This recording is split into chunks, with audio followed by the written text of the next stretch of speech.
हमारे साथ चल रहे चुनाव अभियान में सभी आदरणीय नेतागण, इस बस्ती के सभी प्रबुद्ध नागरिक बंधुओं, माताएं, बहनें, मित्रों, सबसे पहले आप सभी का मैं सुबह सुबह सादर प्रणाम करता हूं, अभिनंदन करता हूं, सबका स्वागत करता हूं। 9 तारीख को, आज 7 तारीख हो गई, 9 तारीख यानी परसों देश के प्रधानमंत्री आदरणीय नरेंद्र मोदी जी सतना पधार रहे हैं सुबह 9:30 बजे। आप सबको न्योता भी दे रहा हूं। हम सबका सौभाग्य है कि दुनिया के सबसे लोकप्रिय नेता और भारत देश को बहुत ऊंचाइयों तक ले जाने वाले, सबका साथ सबका विकास करने वाले नेता प्रधानमंत्री नरेंद्र मोदी जी आ रहे हैं। आप सबसे मेरी प्रार्थना है कि उनको सुनने के लिए, उनसे मिलने के लिए परसों जरूर पधारें। हम लोग आपको लाने ले जाने की व्यवस्था करेंगे। एक तो ये निमंत्रण आप सबको मुझे देना था। 17 तारीख की चुनाव की मतदान की तारीख है और अब 9 दिन बचे हैं चुनाव के। अब पूरे मतदाताओं का मन धीरे धीरे किसको वोट दिया जाए उसकी तरफ बनने लगा है। जगह जगह अपार जन समर्थन मिल रहा है। सभी वर्ग के लोग, सभी उम्र के लोग, महिला पुरुष सभी अब ये सोच चुके हैं कि देश को तो मोदी जी आगे ले जा रहे हैं। गरीबों को बड़ी से बड़ी योजनाएं देकर गरीबों का भी जीवन स्तर बदल रहे हैं और किसानों को भी पहले से काफी मजबूत बनाया है।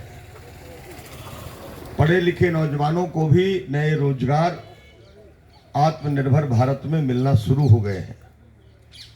गांव का विकास, घर घर में नल से जल, पक्की सड़कें, बिजली, सिंचाई का पानी, ये सारी सुविधाओं में बहुत तेज गति से काम हो रहे हैं। जो सरकार इतना सब कुछ कर रही हो, गरीबों के पक्के घर बना रही हो, जिनके रह गए हैं उनको भी बनाना है। रसोई गैस जिनके घरों में आई है, वो गैस का कनेक्शन भी जिनको मिला है वो 450 का सिलेंडर हो गया। जो 5-5 किलो अनाज मिलता था वो मोदी जी ने बढ़ा के 5 साल के लिए और बढ़ा दिया और उसमें अब 1 किलो दाल भी जुड़ गई है। 5 लाख का दवाई का कार्ड हर गरीब के घर पहुंचा है। भगवान न करे कोई बीमार पड़ जाए, अगर बीमारी आ गई तो बड़े अस्पताल में बड़े डॉक्टर से उसका इलाज हो जाए। आशीष जी आ जाइए,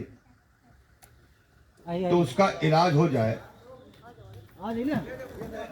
तो 5-5 लाख का आयुष्मान कार्ड भी घर घर पहुंचाया है। इतने वर्षों की आजादी हो गई, अभी भी हमारी माताएं बहनें बाहर शौच जाने के लिए मजबूर हैं, अंधेले का इंतजार करती हैं। इससे निजात मिले इसलिए मोदी जी ने घर घर शौचालय भी बनाए हैं। ये सारी सुविधाएं जो आई हैं, ये मोदी जी की, भाजपा की सरकार के कारण आई है। अब लाडली बहनों ने तो पैसा नहीं मांगा था, लेकिन आज लाडली बहनों के खातों में पैसा हर महीने आना शुरू हो गया। अभी 1000 से शुरू हुआ था, 1250 हो गया। आज फिर उनके खाते में पैसा आएगा और ये पैसा जाकर के 3000 रुपए तक पहुंचेगा। किसानों के भी सम्मान निधि 6000 मुख्यमंत्री जी का, 6000 प्रधानमंत्री जी का, हर महीने 1000 के अनुपात में उनका भी आ रहा है। पेंशनधारियों को पहले 600 मिलती थी, अब 1000 रुपए हो गई और अब चारों धाम की भी व्यवस्था है। जीवन में अंतिम समय पर हर कोई चाहता है भगवान के दरबार पर पहुंच करके अपना निवेदन कर लूं। हर कोई सोचता कि नहीं सोचता? चारों धाम। प्रधानमंत्री जी ने कहा अभी बस से ले जाते थे तुम लोग, ट्रेन से ले जाते थे, अब हम चाहते हैं कि हवाई जहाज में लेकर के इनको चारों धाम कराओ। ये सपना नहीं है, ये हकीकत है। मोदी जी की सरकार ये सब कर रही है। अब जब ये सारी चीजें मिल रही हो तो आप बताओ, मतदाता का मन तो बनेगा ही कि वोट तो कमल में ही जाना चाहिए। जाना चाहिए कि नहीं जाना चाहिए? वोट सिर्फ कमल को ही पाने का हक है। जो मिल रहा है वो तो मिलता रहे, बढ़ के मिले, जो छूट गए हैं उनको भी मिले। तो ये सिर्फ कमल की बटन दबाने से ही संभव है। अगर गलती से कमल की जगह दूसरी बटन दब गई